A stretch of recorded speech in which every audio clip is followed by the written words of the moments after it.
Thank you very much, and welcome everyone to Algonquin territory. I hope all the visitors that have traveled here from far away have a great time. The food is good, and that you have a lot of success here, and that you bring home many memories, good memories of your time here. Before I offer words of a prayer, I'd like to tell you something about my life, and I think it has a lot to do with the Indian Act and what's responsible for me being who I am. My family are Algonquins, both on my dad's side and on my mom's side. They were both status Algonquins. I was born in Kitigan, Zibi in 1950. In 1956, we left the reserve because my dad was a guide. He was also a lumberjack. And one of his clients that he guided for, a fishing guide, was John Sherwin of Sherwin-Williams Paints. Mr. Sherwin was a wealthy American, and he had shares in an iron ore mine in Pontiac County. And that's in Algonquin territory too. And so Mr. Sherwin got my dad a job as a truck driver in the iron ore mine. So we left the reserve, and we went to a small mining town. And the mining town was made up of white people, and we were the only First Nations family living in the town. And whenever we moved in, we weren't exactly welcome with open arms. Some people came at night whenever my dad be working the night shift, and they told us to go back where we came from. And I don't know where they expected us to go, because we were right in the heart of our own territory when they said, go back where you came from, you damn Indians. So the thing about it, whenever I look back at that time, and it's kind of bewildering, I guess, why anybody would want to drive us out. Because I got to tell you that my grandparents were very devout Catholics. My parents were very devout Catholics too. And the people of the town were all Christians. And my dad and my mom were sober, hardworking people. They were law-abiding. They were pillars of their community in Kitigan, Zibi. But in this white mining town, though, we were told to leave, go back where we came from. I don't know why anybody would think that, because we hadn't done anything to them. We never hurt anybody. But still, the people wanted to drive us out. You know, there's something wrong there. Like, what would make those people behave like that? You know, it's the Indian Act. The Indian Act produced that mind frame of there was something wrong with the Indigenous people, with the First Nations people, that nobody wanted to breathe the same air as them, I guess, didn't want to see them. Anyways, we persevered, and you know, don't forget now too that at that time it was 4 years before my dad got the right to vote. You know, he didn't have the right to vote in 1956, and so whenever school began, you know, as difficult as it might be for some people in this room to hear it, there was racism from the teachers. You know, the teachers that were in their 30s or 40s or whatever, and singling out a child to break them emotionally and spiritually, to make them feel inferior, to make them ashamed, try to make them ashamed of themselves and ashamed of their ancestors. The Indian Act produced teachers like that in the schools. You know, I want you to know that I did very well in grade 1, grade 2, and grade 3, and then in grade 4, you know, I met the teacher from hell, I guess you could say. Anyways, I've got a grade 7 education. That's not the way I wanted it. I wanted a university education, but racism and people who didn't want Indigenous peoples to rise up and be who the Creator meant them to be stopped that for me. By the time I was 15, I like to tell people, I don't like to tell people, but the fact is that I went to a party and got drunk when I was 15. I don't think I sobered up from it till 28 years later. But I've been sober now for almost 30 years. And whatever it is that creates that in a person that they feel that they have to be drinking and carrying on with nonsense and that kind of stuff, it's really it's hard to figure out because it's wasting a life. The purpose of life isn't there. I think I also want you to know about me and how I look at the Indian Act, how I look at Christianity, how I look at organized religion. Whenever I was 12 years old, I don't want to offend anybody here, but I renounced Christianity when I was 12 years old. As soon as I could figure out things for myself, I knew I didn't want anything to do with the Bible, because my eyes and my ears, I saw and heard that the most vicious, racist people in the community were the people who were in the church. They were the ones that were closest to the altar. And if that's what Christianity produced, well, then I didn't want anything to do with it. I still believed in God, but I didn't accept Christianity. I didn't accept organized religion. But when I was 17, I went into the masonry trade. I was a stone mason, bricklayer, and I worked at that for 43 years, but 27 and a half years ago, I had a bad accident, and I fell over 43 feet. I'm lucky to be alive. I was doing a chimney repair on a grist mill roof, and the roof buckled, and it triggered the collapse of the tower section of scaffolding I was working on. So the scaffolding fell, and I was right up on top. So I went down with the scaffolding. And just as sure as I'm standing here right now, I didn't think I was ever going to live to tell about it. And I wasn't afraid. I just said to myself, wow, I never thought I'd die like this. I was heading for the ground. And then a thought flashed through my mind, and that was that maybe if I land on my feet, I won't die. And that's what I did. I landed on my feet. And I broke my back, though. I crushed 2 vertebrae. I cracked 2 vertebrae. I cracked my spine above and below the damaged vertebrae. Badly damaged my right heel and my left ankle, and I had 4 inches of collapsed nerve in my left arm. My skin was pulled back here and there like a sardine can. But you know something? I survived it.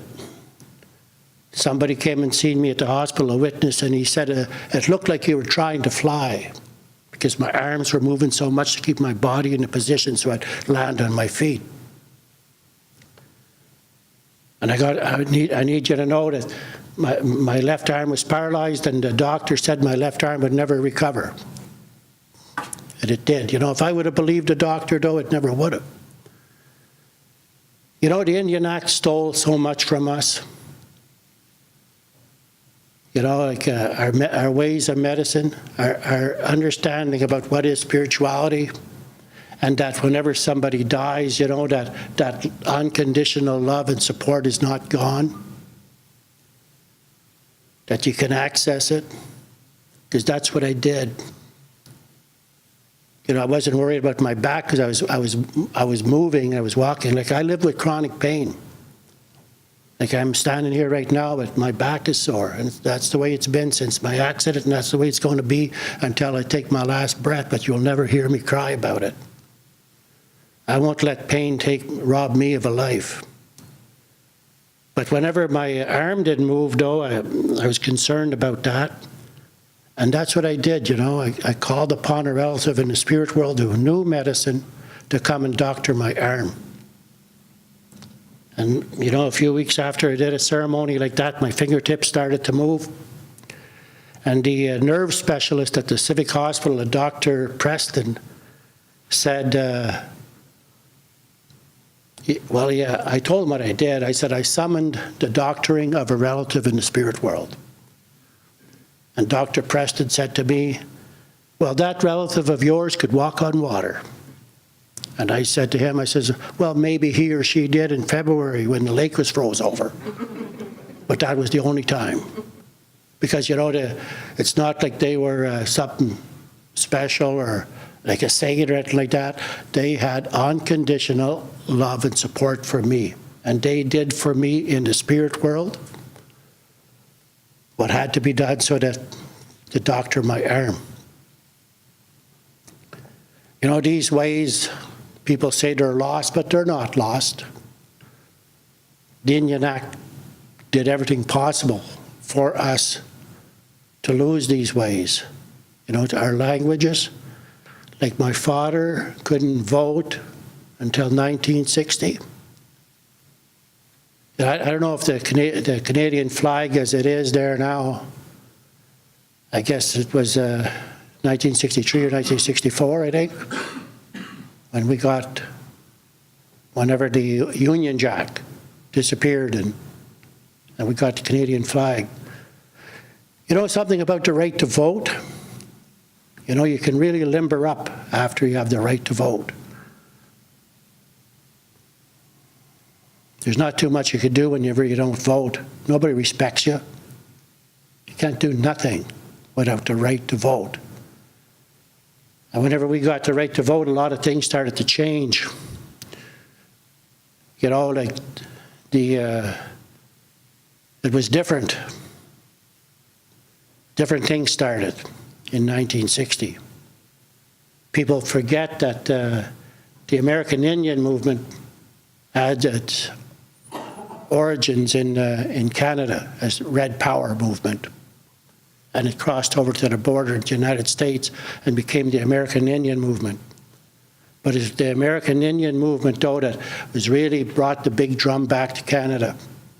The big drum that the Indian Act had outlawed, and our songs and our ways. Because I know 5 guys, at least 5 guys, that were members of the American Indian movement. And they brought the big drum back, and it was sounded again in Ontario, Parliament Hill. Did some protesting there. And that's, you know, whenever we understand about the Indian Act, you know, for me, you know, like Francis said, I'm a poet and I'm a deep thinker, you know, I think stuff over. It's one thing, you know, to go to a fasting ceremony and to go deep enough into the forest that you don't see, you don't hear, you don't smell, you don't taste technology. You're so far into the forest that technology is nowhere to be seen or heard. And you mark out a circle and you sit in the center of the circle and you're in a place that existed before technology came. And you do some deep thinking there, meditation. And, you know, I've thought about the wealth of this great land.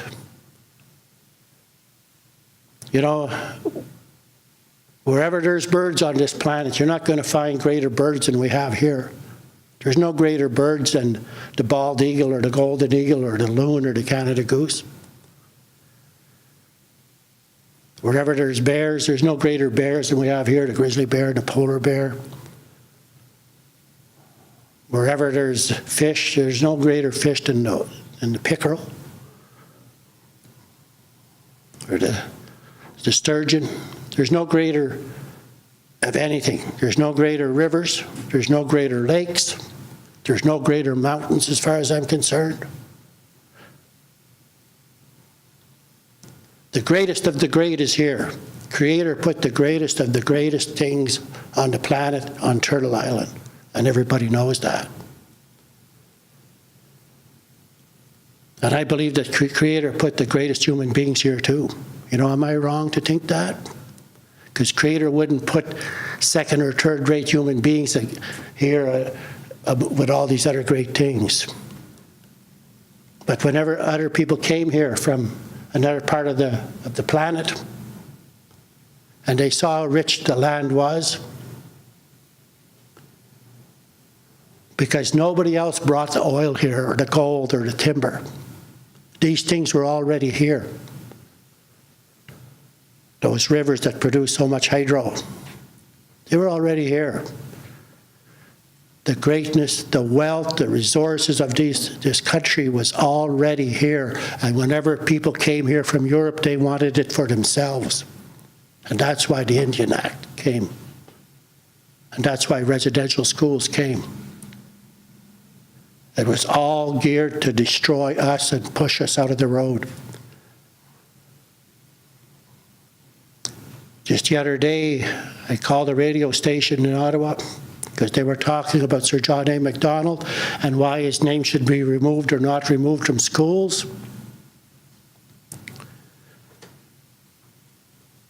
Well, there's thousands of children that are dead because of him. There's people that are dying today because of the residential schools. The stuff that he initiated is killing us to this very day. Suicides and addictions and violence, all because of the Indian Act and the residential schools, and that man's name should not be on schools. It's offensive. And anybody that thinks his name belongs on a school, well, that person, is something wrong with that person, in my opinion. If he was such a great Prime Minister, put his monument up on Parliament Hill if you want, and keep it there. But keep it away from a school, though. That's what I believe, anyways, because it was all about money, things of money. That we were attacked the way that we were, why we were oppressed the way that we were, and that's a fact. And if anybody thinks different, I'm going to be here for a few hours. I'll be sitting right there. You're welcome to come and talk to me about it. You know, I have children. I've got grandchildren. I want a good life for them. I've got daughters. I don't have any sons. I've got daughters, though, and I love them with all my heart. I'm proud of them. I want a good world for females. I want a good world for Indigenous peoples of this country. I want all the negative stuff that the Indian Act produced, I want it chased away. Keep it away. I've got grandchildren. I've got a granddaughter that's 17 years old. Whenever she was a toddler, from the time she was a toddler up till I prepared her for racism in a gentle way, because I knew she was going to be confronted with racism. And she was. My oldest daughter, by the way, when in 1990, whenever the Oka crisis was occurring, my daughter wasn't even 13 years old yet, but she was tall, and she looked maybe 17, maybe at the time, I don't know, but she was tall, and she was in Ottawa here, on Fifth Avenue in the Glebe of all places, and her mother had went into a shop. And Jessica was outside. She'd stepped outside to wait for her mom outside. And because of the Oka crisis and because of a lot of Canadians were really upset that Native quote-unquote warriors had the audacity to arm themselves with AK-47s to defend a sacred place. A lot of Canadians were upset about that. And it was this one man is walking by, and my daughter's there, and she's wearing her native jewelry and a native choker, and she's very dark complexion. She's got long black hair. And this guy walked up to her and he said, "You fucking squaw." And then he spit right in her face.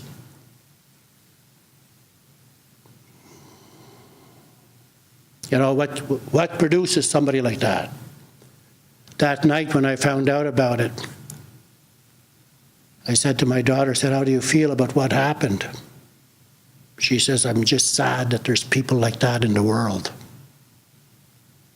And it is sad. So whenever my granddaughter, then her daughter, from the time she was a toddler, I had to prepare her, you know, because I knew she was going to be confronted with racism. It wasn't a maybe, it was going to happen. And it did happen, and she handled it good because she was expecting it for it to come down on her. I've got 2 other granddaughters now and a grandson. And they're 7 years old, my other 2 granddaughters, because both my daughters had babies the same summer. So these are cousins. And hopefully they won't be confronted with racism. And I've got a 3-year-old grandson, and whenever my grandson was born, myself and my oldest granddaughter gathered up the placenta at the hospital, and we went to the forest and we did a ceremony. And we made a circle with tobacco. We put the placenta on the ground, and I made some promises to my grandson that I'm going to do everything I possibly can, that he's going to be an honorable man. I want him to be an honorable man. I want him to respect women. I want him to be a protector of women and children. I want him to be prepared to put his life on the line for his nation and for the next generations. That's what I'm going to do with him. And my granddaughter, then spoke words that as a female relative, she's going to do everything she possibly can to assure that he will be an honorable man and that he will be protective of women and children. These things aren't fun and games, you know. This is serious stuff. And that's the thing about it. You got to be dedicated, because the future is what it is, and whatever's going to be happening to our people 25 years from now, it's us that's going to be responsible for it. You know, there was a time in this country whenever the old people, if the young people were misbehaving and there was things going haywire, the old people didn't condemn the young people for it. They pointed the finger at themselves and they said, "We produced that. We're guilty of that." And that's the way I see it too. That's the way I see it. If there's dysfunction in your community and you're seen as old enough to have children and stuff like this here, well then you got to carry some of that responsibility. You know, shame is what it is, and let me tell you, if whatever's not right in my community, I have to wear it. We need role models and we need mentors. We need to take it seriously, and whatever the Indian Act and did, you know, it's we have to find the courage, if that's what it takes, to make it right. You know, I'm a human rights activist, and I care about human beings, whether it's human beings in the Congo or in the Middle East or wherever they are, Ireland, whatever, wherever. If somebody's being oppressed somewhere, I'll do something about it if I can. Even if it's just to put some tobacco down or to light a pipe for them, that the oppression will stop. And we have to appreciate that we got to be able to see into the future and what's going to be going on in this world. 25 years from now and what we could fix and how dedicated we are, because it's normal and natural to be a human rights activist. In my opinion, it's abnormal and unnatural not to care, not to do something, just to let things happen. Because we live in a crazy world. You know, right here in Algonquin territory, we have a sacred site that the Anishinaabe, Gitchisiparini, that's who my ancestors were. And today it's known as Chaudière Falls. But it's, we knew it as Akikojuan. It's a sacred site where the people would gather for ceremony and to communicate to Creator about their concerns for the health of water and the wind and what's going on for their communities, their nation. And then whenever the Algonquins, you know, we almost disappeared. According to the government's own statistics, by the year 1900, there was only 1,300 Algonquins left. That's what the government said. Almost became extinct. Like a researcher of Aboriginal culture told me, he says, yeah, well, that was the ones they could count. You know, maybe there was 1,000 or 2,000 more Algonquins in the forest who didn't step out of the forest and say, hey, did you count me? But by the government's own statistics, though, there was only 1,300 Algonquins left on this planet. So we were weak from the diseases. We're just about wiped out from diseases and warfare. And so and that's why it's unsurrendered territory. This territory has never been given up by the Algonquins. Chiefs tried to make treaties, and the government just ignored them, because I guess they figured, well, they're just going to disappear, they're just going to die off anyway. But we didn't. So it's unsurrendered land. And whenever we were pushed away from the Ottawa area because of incursions, settlers, we lost that sacred site. And most of the, pretty close to all Algonquins anyways were Catholics or Christians by that time. And that sacred site, it just became another falls of many falls on a great river. They didn't respect it anymore as a sacred site.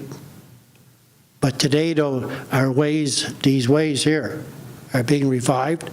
We want that sacred site to be a place again where we could go to make this world better, not just our people. Like, this world is going nuts right now. You know, somebody just went crazy there in Las Vegas. You know, these things are happening. We need more sacred sites, not less. But yet the politicians of this town, city politicians, provincial politicians, and federal politicians, they've given the green light to a developer to build condos there. So activists like myself are fighting it. And they've got their elders. The developer has elders that say the economy's good. It's a good thing. And they stand with the developer. Imagine that. Saying that the dollar is greater than our spirituality. Elders saying that. That's the Indian Act that produced elders like that, in my view.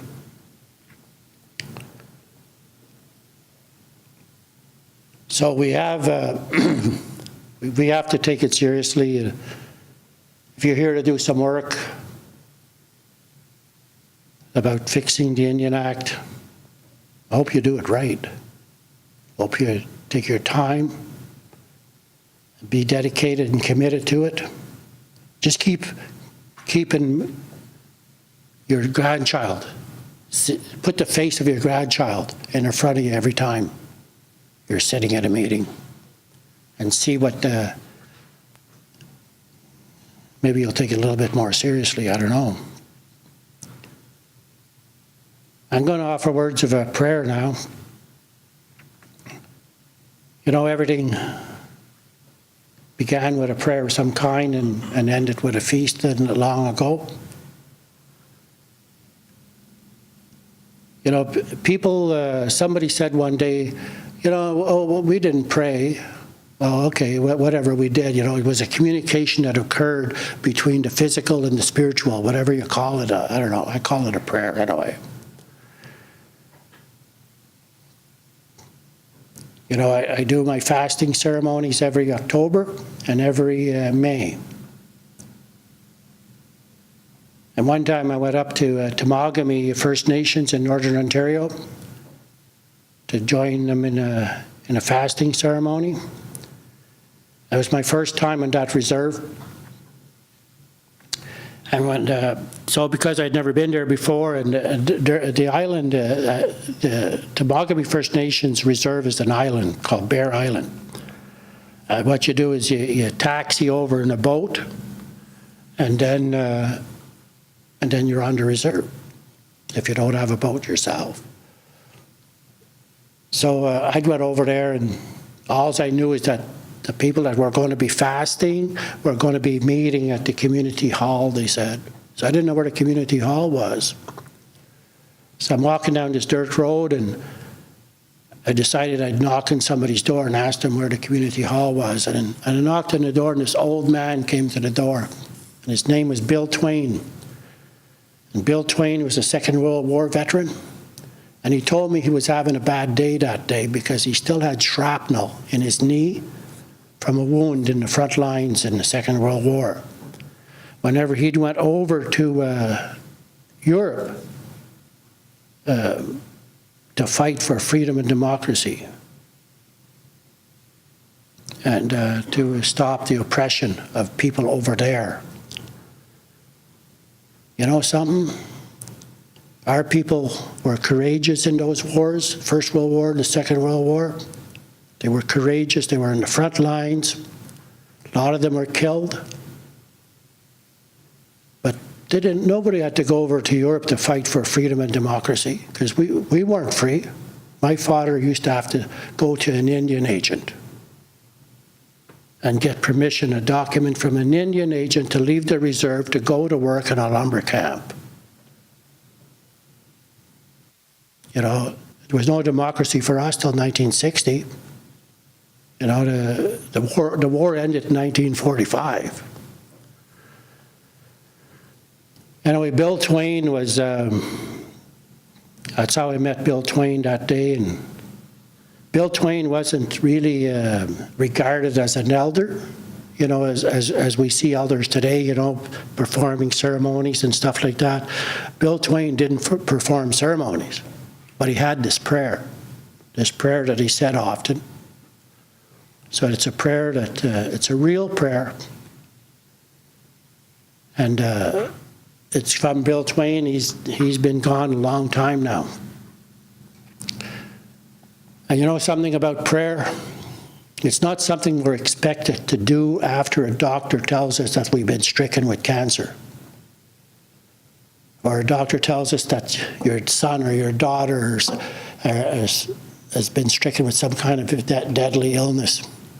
Or there's somebody suffering from dementia, or somebody's dying, or from diabetes or something like that. That's not when the Creator expects us to pray. We should be in prayer mode every day. We should begin our day with a prayer. You know, even if you say, thank you, Creator, for the health of my family. You know, that took, what, 2 seconds to say that? But it's a prayer. And you've started your day with a prayer. Because our people, that's what our spirituality was all about, being thankful for everything that Creator placed here. An elder told me one time, he said, our purpose is not to understand Creator. Our purpose is to heap praise on everything Creator put here for us. And I totally get it. So this prayer is it's a good prayer, and just stay seated, because the way I see a prayer is whether somebody is standing up, kneeling down, sitting down or laying on a sick bed. That prayer is a powerful thing to do. It's serious. And you know something? Whenever you recite a prayer, if it didn't tug at your heartstrings a little bit, well then, I think you kind of wasted your time. It's got to have some kind of spiritual impact on you whenever you say the words of a prayer. So I'm going to say this prayer, and I hope you appreciate it for its strength and beauty. I want to say to that good spirit, Minu Manido, how grateful we are for everything that Creator placed in our homelands that help human beings to live well. We acknowledge and honor every tree, river, lake, and stream. We acknowledge and honor every bird, animal, fish, and all the good human beings. We're grateful for all those things in the sky world and all those things that live beneath the surface of the earth. We're grateful too for the bees and all the other insects that help the plants to grow. We're grateful for our ability to prepare ourselves spiritually for that spirit world that will begin when the short physical life ends.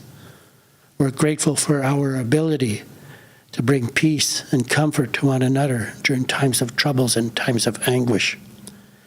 We ask you now, good spirit, to fill this space with your blessings and to touch each of us with the wisdom of our Anishinaabe ancestors.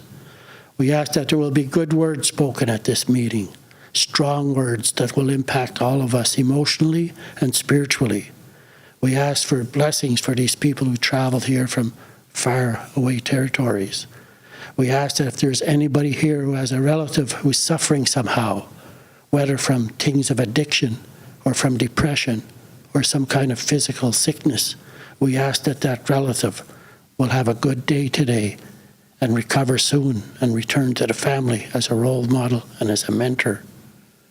We ask these things of you, good spirit, because of the great respect we have for everything that Creator has made. Miigwech, I know we're going to have a good meeting, and I'll talk to you later.